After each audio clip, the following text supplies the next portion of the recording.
And back here live, CMA Fest 2024 rolls on. This might be the final one for the day because I see people tearing down, and it pretty much cleared out, didn't it? Yeah, best for last with Johnny here. Save the best for last. I'm going to say use that term there. I love it. Johnny Day can use it too. Good. Johnny Day joining us here at Backstage Pass. What's up, my friend? How you doing, sir? How's it going? It's been a crazy 3 days, and then like we're going to the Opry tomorrow to do some stuff backstage there too. No pun intended. But how's it going for you so far? It's going good, man. Just staying around, hitting all the spots just like y'all, and having a good time. Yeah, it's crazy. It's a crazy event, right? Is this your first one, or have you done this before? Yeah, I've been here a couple times, and Nashville is Broadway is crazy, right? Just on any Friday or Saturday, but this is like, it's like the pyramids, It's like it's crazy. I don't even know what to think. So it's pretty fun. How cool is it to take this week and you see that though? But I mean, I met people from Australia and Canada and the UK, and just like coming from all over the continental United States and just from different countries to come here and just Australia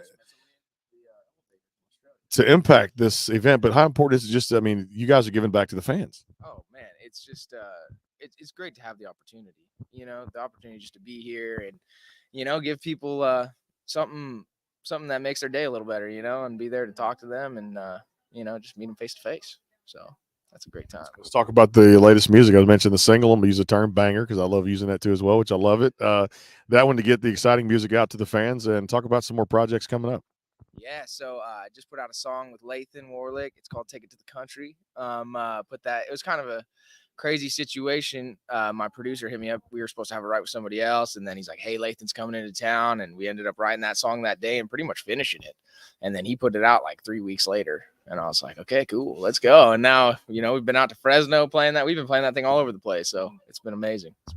Yeah, do you like co-writing with other artists, and would you want to do more of these collaborations in your career? Yeah, I mean, collaboration, I love collaboration. It's so nice to just be able to lean on people's strengths, and then be able to utilize my strengths too, and like, playing that whole game. But I also love doing it by myself too. So like, there's nothing like going home and just like starting your day with a cup of coffee and just hitting it hard and writing it down and, tracking it all out yourself. And so I love both of it, both ends. That's cool. Artists are fun too. Artists, it's a little different than writing with songwriters, because they're kind of writing for you. When you're doing it with other artists, it's like, okay, who's going to end up with this thing? Whose song is this going to be? It might start out writing it for yourself. Everyone's trying to write it for you, but then it's like, hey man, this fits you. So it's a good time. It's always stretching the muscles. It's all about the song.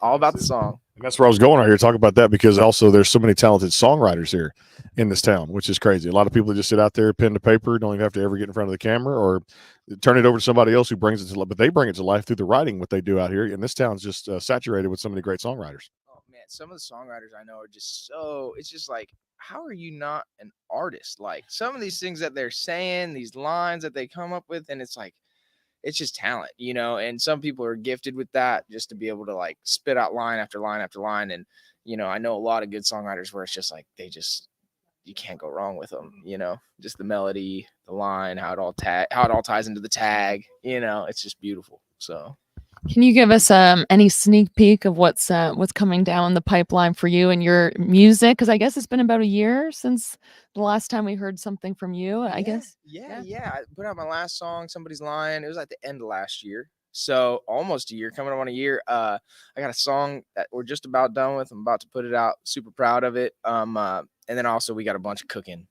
Bunch cooking. We're sitting on a lot of songs. So just getting the right one, see which one's gonna hit next. And this year's gonna be fun. The end of this year is gonna be a great year. So I'm super pumped about it.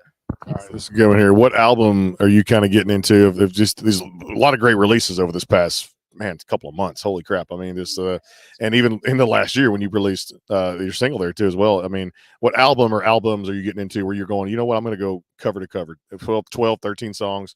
I'm gonna listen to the first one. I'm gonna look all the way through. For me, it's been that Cody Johnson Leather album. Yeah, Cody Johnson, man, the Painter. Oh my gosh, yeah, that song is it's insane.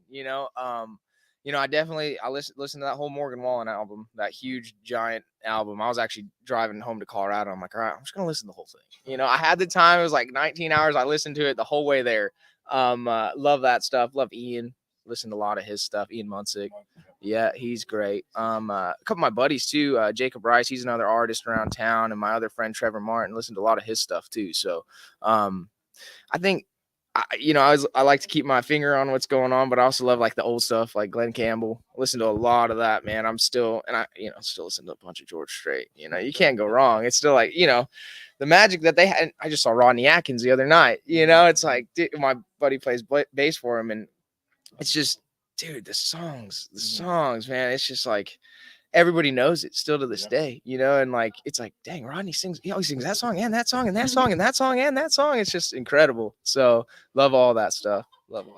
And what's your background? How did you get into music? What made you want to pursue music as an artist career? Yeah, so I started out playing guitar actually when I was about 13, 14, got good at that. I was into Eddie Van Halen, all that stuff. I was a little kid shredding up there, and I saw Brad Paisley when I was about 17. I saw him on YouTube, right when that was getting big, and I was like, he was playing Ticks, and there's like a bunch of, girls, and like he was playing lead guitar and singing these awesome songs, and I was like, okay, that's what I want to do, and so I got going on that, and actually I was like, man, I need to get a guitar rig like that, and that kind of led me into the oil field because I didn't really have any money, and that stuff's expensive. So I went in. I was still in Colorado at the time. Got into the oil field, bought that guitar, and the amp, spent like 10 grand on it, and I was like 19. I was like, damn, and then I quit that job. But then I got back into it because I need some money to make songs, because it costs money to produce songs. A lot of people don't think about that part. But yeah, I got into that. And then I finally, I worked out in the oil field until I was about 27. And then I made the big move out here. I bought my house in 2019.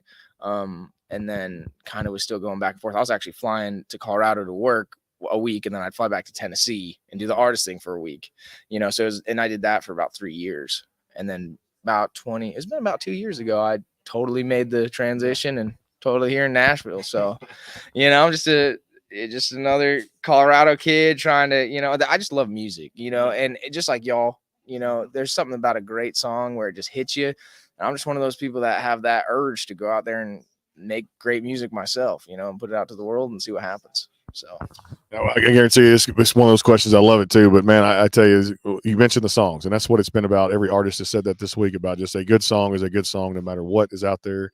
People are gonna sing it back. We're on the freeway at a food truck the other day, and I realized Daryl Worley came in here with us. We were talking a little bit too, and I was like, I looked at Elise and I went, "Is that on like the playlist out there, or some speaker? Or is that like a Spotify thing?" No, he was singing across the stage over there because I forgot to look at the Connect lineup to see that he was out there too, and I'm going, Tennessee River Run. I was like, oh God. And then you start hearing about all that kind of stuff there too. But that sound is coming back now. I feel like it is because people are singing it out there at that Chevy Vibes, that stage out there too, right out here. And it's amazing because Zach Top and Randall and all these guys that are exploding, Josh Ward, Kevin Fowler, Aaron Watson from even my area down in Texas. Talk about that 90s country sound even still sticking around. Maybe it didn't disappear, but I kind of feel like it's making a comeback. I think it never disappears, right? It's always one of those, like, 'cause I mean, some of the best songs that I still listen to are 90s country songs. I grew up on that stuff, George Strait, Brooks and Dunn, like you can't go wrong. I think, country music is just like, it just trends with what the population wants, and it kind of, you've heard this before. Nashville is like always trying to be something it ain't, but when it gets back to what it is, it really works. And so it's always kind of morphing. And I think,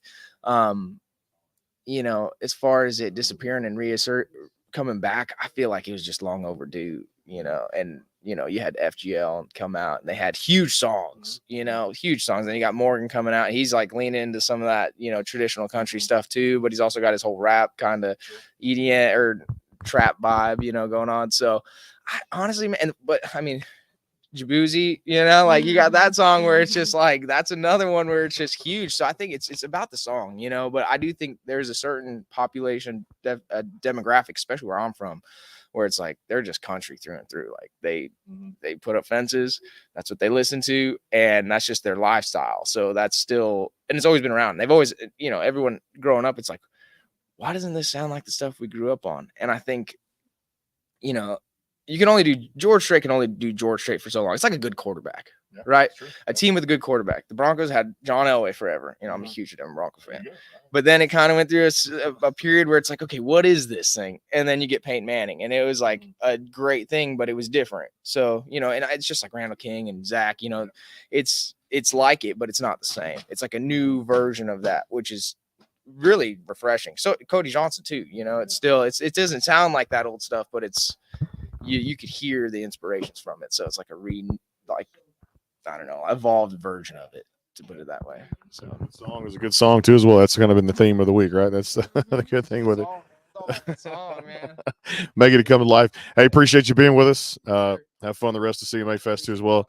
Johnny Day across all the streaming platforms out there. I think we're done. It looks like they're clearing out here too. So again, that's all. Appreciate you being here. Save the best for last. KKTC True Country 99.9, and of course out there hightidecountry.net. We're done. It looks like for day 3. Tomorrow we'll be at the Opry. We'll see you guys then. Take care.